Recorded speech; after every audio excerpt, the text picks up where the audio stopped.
Hey guys, what's going on? I hope you're all doing great today. If you haven't already seen the news, I want to just real quickly show you guys what the 10x event is going to be tomorrow. I know I'm about 12 hours late on sharing this. I did post it in the Discord channel basically as soon as I got the information. So if you guys aren't already in the Discord, feel free to go ahead and click the link down below. I'll leave it in the comments. Join the Discord. Don't forget to subscribe to the channel. It's very much appreciated. This channel, that is. Drop a like on this video if you enjoy this. And yeah, let's go ahead and talk about this, okay? So the 10x event, these are the champions going to be involved.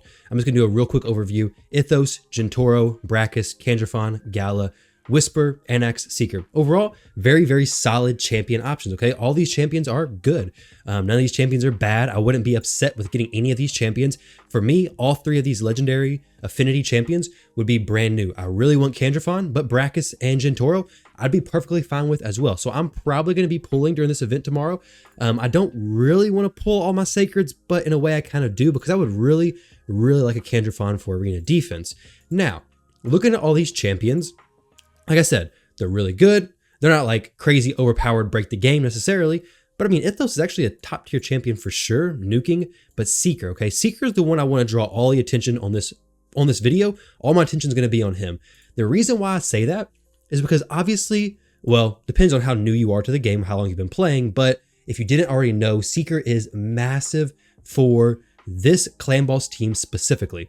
So basically the team's made up of 2 Maneaters, Seeker, and Painkeeper. This team basically takes two turns per clan boss, 1 turn, okay? So it's a 2-to-1 team, very quick, tons of turns, very, very good team. I mean, you can see here, everybody who has it is doing the clan boss in 2 keys. Sometimes you can do 1 key depending on how strong, how good of gear you actually have, but it's a pretty safe, pretty consistent 2-key Ultra Nightmare team. Very good ticket if you already have 2 Maneaters. If you already have the Painkeeper, which if you have 2 Maneaters, you probably already have Painkeeper. Get the Seeker, throw him in there, it's good to go. But for me, Seeker is probably one of my, well, at least used to be one of my favorite champions. And I didn't want to build the Bat Eater Clan Boss team because of how good Seeker is in other areas of the game. So there's a few different sections you can use him in, okay? So if you're early game and coming up, Seeker is going to fit into your arena as a speed booster very, very well. But even when you're late game, if you're in Gold 4 Arena, Classic Arena, or even if you're in Gold 3v3 up to Gold 4, now some teams he fits into, but obviously the higher you are in 3v3 Arena, the better teams you're going to have to be building around Seeker. So Seeker alone is not going to do, he's not going to carry, but in lower ones, he can definitely do very, very well. I'm going to show you guys exactly how that works and how it's going to happen against this Blender team specifically, okay? So if you're in anything less than Gold 3, well, Gold 1, 3v3, it gets all confusing with these Classic and 3v3, Golds 1, 2, and 3. But if you're in 3v3 Arena, if you're not in Gold 4, 3v3 Arena, you'll probably be able to use Seeker to your benefit, okay? So let's go ahead and go over his kit, because honestly, I don't know if everybody even knows how much he actually brings to the table outside of, oh, he goes fast, takes a lot of turns, he's very good in the 2-to-1 clan boss team, and yeah, that's really all there is to him. But no, he's so good. Look at this, okay? So attacks 1 enemy 2 times, 25% chance of placing provoke for 1 turn. Okay, nice, right? Magma Dragon. This is so good on the Magma Dragon. If you provoke the Magma Dragon hits Seeker, and you don't get the damage done to your entire team. So this is a very, very good ability.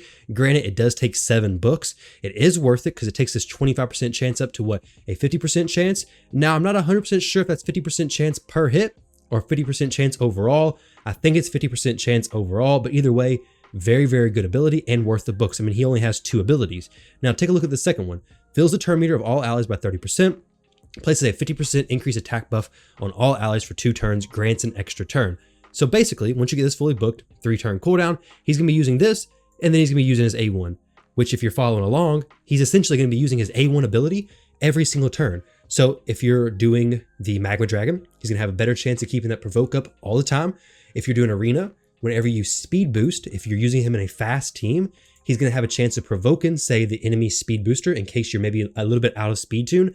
Now, with that in mind, you will have to build him with some accuracy if you want to place that debuff. It's like any other debuff, you will need accuracy for your champion. If you're in the arena, you're probably going to want 300 plus accuracy if you're in like Gold 4 range. Granted, if you're building him for a lot of speed, it may be difficult to get that high of accuracy, but you will need the accuracy if you want to land the provoke. But for me, honestly, that's not even how I built mine. Now, when I show you my build, he will have some accuracy, but that's just how my gear landed, and it worked out perfectly, but I'm not that worried about that. Now his passive ability, this is what makes him so good in Go Second Arena teams. Honestly, in accounts that are struggling in 3v3 Arena or even in Classic Arena, this champion, Seeker, is like my #1 option when I go into an account. Hey, do you have Seeker? Is he locked out to your clan boss? If not, we're going to build him for Arena. And if he is, we're just going to throw him into the Arena team and he'll still do his job decent. Not as good if you can commit him solely to your Arena team, but still is pretty good, okay? So heals his champion 20% of their HP, places 60% increased defense buff on all allies for 2 turns when hit with a critical hit. Now this ability, there's something that you got to watch out for. Let's look at his passive first and then we're going to go over that. So his passive ability increases ally defense in arena battles by 30%. Now this is very important. When you go into the arena, now I've mentioned this on a video in the past, but I'm going to assume you guys are new here, all right? So I'm going to go over it again. But like I said, if you've seen my videos before, you'll already know this is the case. Let me go in here and make sure my Seeker is the right one. So this one's in his shield set. Very, very important. I love this shield set on him. I'm going to show you guys the team and then we'll jump into his gearing and his build and everything like that. Basically, shield set, a lot of HP. I don't really care about his speed that much. If you can get him fast enough to make sense and go in the correct order of your team, perfect. But really you just want him bulky. You want to have a big shield from the shield set. You want him to take damage from other people if you can with the masteries, and you're really good to go from there, okay? So increase ally defense in arena battles by 30%. Now watch this, okay? So sometimes people wonder which arena positioning is what, okay? So you have 4 different slots, obviously. 1, 2, 3, 4. You can tell which spot is which by when you click the champion, okay? So I click Seeker, and he goes into the first spot. I click Allure, she goes into the second spot. Click Tyrauku, third spot and 4th spot, okay? So once you know that, it's pretty simple. But essentially what I'm trying to say is if Seeker is in the second slot and say Tyrauku was in the first, okay? The enemy attacks, they hit Tyrauku. Tyrauku does not get the increased defense benefit from the Seeker. If Seeker does get hit with a crit, that damage from Tyrauku, he just gets normal damage, okay? However, if Dreg is right here, Dreg is going to be protected by Seeker because Seeker is going to get that crit to activate that increased defense on all allies, and Dreg will get the damage mitigation from that increased defense that Seeker placed up. Now, that's not anything to do with the aura because Tyrauku also has a 25% aura. That doesn't matter, okay? We're not looking at that. We're just solely looking at his passive. Now, if I take Seeker and move him to the first place spot, now, whenever the enemy hits, they'll land the crit on Seeker. Seeker will place that increased defense on everybody on the team behind him, and we'll be good to go. So everybody behind Seeker is going to be protected by that increased defense, which basically, quite literally, hamstrings these blender type teams that are just fast and nukes. If you have a good shield set on your Seeker, you're going to survive 9 times out of 10. Now, there are sometimes blender teams that just hit so daggone hard that you really can't stop it, and that is what it is, okay? But most of the time, you'll be perfectly fine. Now, for me, I used to use Herndig quite a bit. Granted, when I was using Herndig, I did have to use Necrit because he needed a little bit more protection because he is kind of squishy, right? You could use Leorius if you have him. I mean, Seeker does have increased attack. I'm not that worried about it. But if you're bringing a attack-based champion like Leorius, then you want to try to make sure that Seeker is going to be fast enough to go before Leorius so we can get that increased attack. If not, not a big deal. Skull Crown works very, very well also. But if you have a defense-based champion, Drexstar, definitely you can throw him in there. Works perfectly fine as well. The benefit you have is that these teams, these blender type teams, are typically fairly squishy, okay? So you can really throw in any champion here. I'm going to throw in Solus. Obviously, Solus is not a weak hitting champion whatsoever, but we're going to throw Solus in here, okay? Now, this is a good example of a Go Second team. I've literally done a video basically on this exact same thing not that long ago. This is a Go Second team. So there's several different styles of Go Second teams you can make. There's some where you like cut in on the enemy. You take the turn after they go, like Valkyries, Rihos, champions like that cut in. This is literally, you take the beating and then you get your turn and you deliver the beating, okay? We're going to put Madame Saris in here and we're going to go ahead and start this. Maybe she dies, maybe she doesn't. Obviously, I want my champions to be a little bit more tanky side, which is why we have Solus, defense-based champion. But look at this, okay? Seeker's dead. I really don't care, to be honest, okay? Now, I do care that Solus just died. That's not a great situation whatsoever. Let's go ahead and back out of this. So, obviously, having all my champions die, that's not ideal, okay? YouTube video, definitely not ideal for that either. But the idea still stays the same, okay? I'm going to throw Molly in here. Now, when I throw Molly in here, she's going to boost my turn meter when I get hit.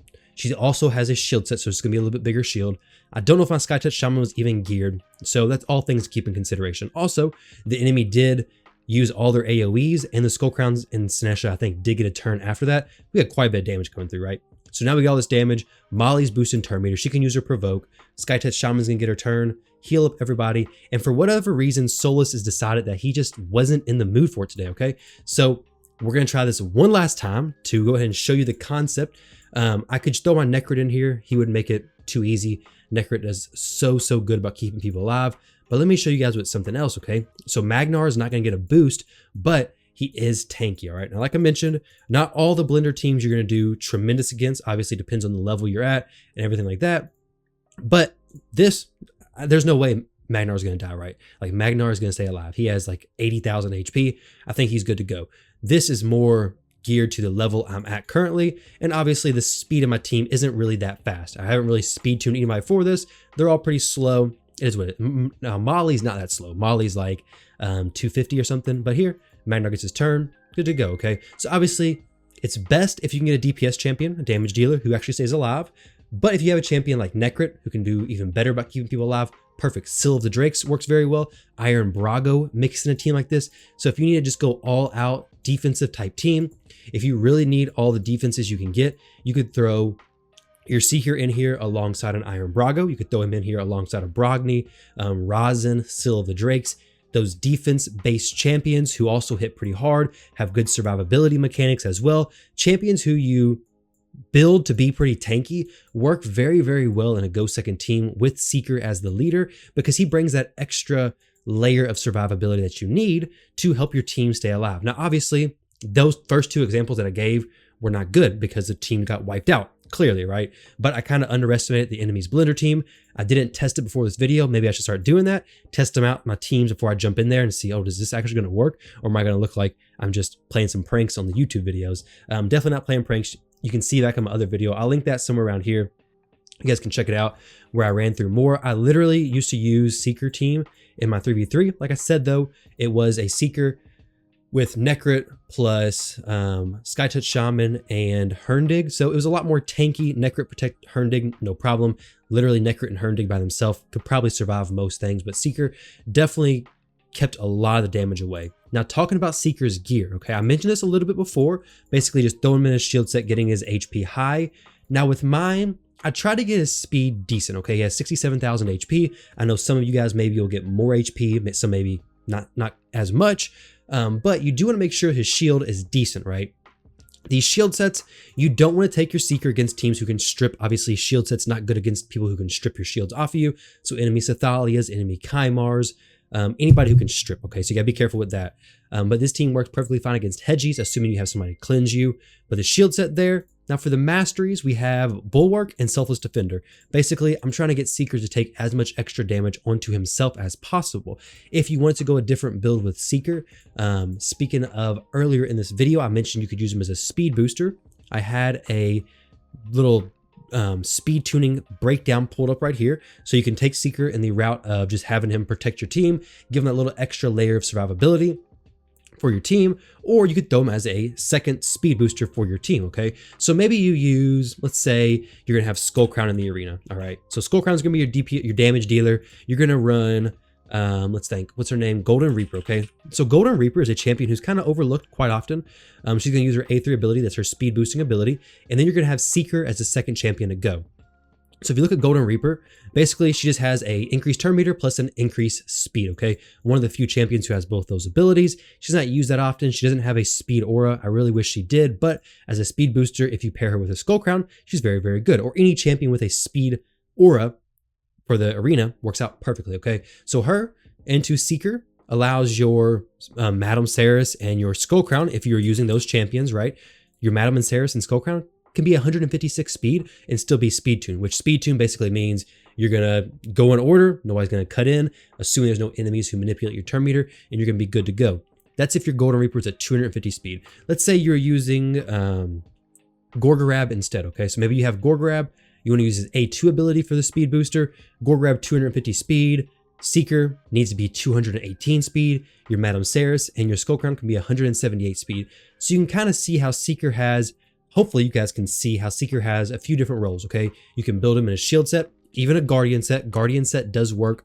I don't talk about that as much anymore because I found the shield set just to be the level up. But if you do have a good guardian set, he can take that extra damage from the allies that they'll be taking instead. So the guardian set is an option for Seeker, but for me personally, I'm just a much bigger fan of the shield set. Against blender teams, throw him in a big chunky shield set and you're good to go. If you're running with Magnar or an HP based nuker like that, it literally doesn't matter what order Seeker goes in because his increased defense and his increased attack is not going to increase Magnar's damage. So Magnar's damage is going to be perfectly fine.